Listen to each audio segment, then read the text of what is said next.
Stranded po ngayon ang mahigit 40,000 OFW sa Maynila dahil pa rin sa deployment ban sa Middle East bunsod ng gera. Kabilang sa hindi makalipad ang mga magtatrabaho sana sa Saudi Arabia, United Arab Emirates, Kuwait, Bahrain, Oman, Qatar, Israel, maging ang sa Lebanon.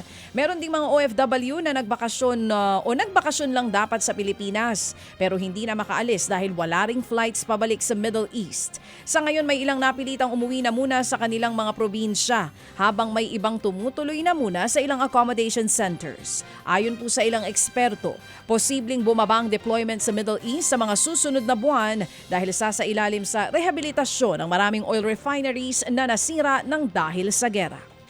Nakatakdang desisyon na ng Appeals Chamber ng International Criminal Court ang apela ng kampo ni dating Pangulong Rodrigo Duterte kaugnay sa pagbasura ng ICC sa pagkwestiyon nila sa jurisdiction nito sa kanyang kaso. Nakatakdang ilabas ng Appeals Chamber ang desisyon sa April 22 sa The Hague, Netherlands. Matatanda ang pinababasura ni Duterte ang kaso niya sa ICC dahil wala naman daw dapat jurisdiction ng korte sa kanya dahil kumalas na ang Pilipinas sa Rome Statute. Pero giit ng ICC, may karapatan silang litisin ang dating Pangulo sa nangyaring mga patayan sa drug war nung kasapi pa ng ICC ang Pilipinas. Sa iba pang balita mga kapatid, pinalaan ng China ang Pilipinas na tantanan ang pambubuyo sa West Philippine Sea. Sinabi po ito ng Chinese Embassy kasunod ng pagkondena ng National Maritime Council sa agresibo at patuloy daw na panghaharas ng mga barko ng China sa rehiyon. Buwelta ng Chinese Embassy, hindi totoo ang mga akusasyon ng Pilipinas at gusto lamang daw nitong sirain ang imahe ng China sa international community.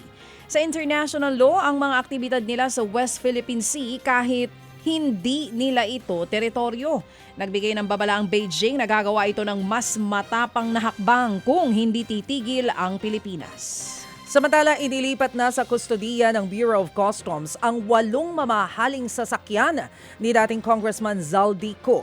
Dinala ang mga sasakyan kabilang ang isang Rolls-Royce Phantom, Cadillac, Mercedes-Benz at iba pa sa compound ng Customs sa Port of Manila. Galing ito sa pangangalaga ng Independent Commission for Infrastructure na binuwag at nagtigil operasyon na noong March 31. Matatanda ang sinamsam ang mga sasakyan ni Ko dahil sa ginagawang investigasyon sa flood control scandal. Sinusubukan pang iapela at mabawi ni Ko ang mga sasakyan pero posible raw itong ipa-auction ng customs kung makikitaan ng irregularidad ang importation documents. Sa iba pang balita, ibinasura po ng Korte Suprema sa Leyte Korte sa Leyte ang kasong murder na isinampa laban kay Albuera Mayor Kerwin Espinosa.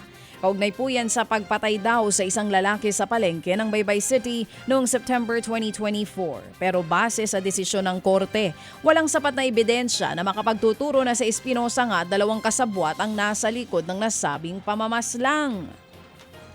Gayunpaman, pinaaresto naman ng korte ang isa pang suspect na si Ronald Bulak na posibleng nasa likod daw ng krimen at dapat litisin ng korte.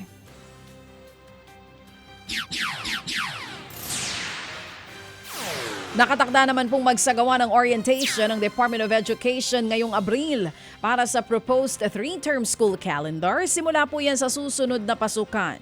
Ayon sa DepEd, layunin ng orientation na maipaliwanag sa stakeholders ang magiging sistema tulad po ng pagbuo ng lesson plan, pagbibigay ng grado at flexible learning sa ilalim ng bagong school calendar.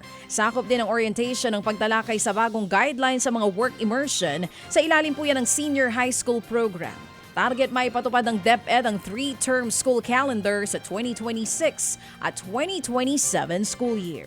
Mga kapatid, para sa iba pang mga balita at impormasyon, sundan niyo po kami sa X, Instagram, Facebook at syempre sa TikTok, True Network PH. Mag-subscribe din po kayo sa aming YouTube channel, True Network. May website din po tayo, truenetwork.ph. At pwede nyo rin po kaming mapanood sa Channel 19 ng aming True FM TV. Lagi pa rin makinig sa radyo dito po sa 105.9 True FM dahil dito, laging true sa'yo, kapatid. Dito tayo sa totoo, tunay at tapat.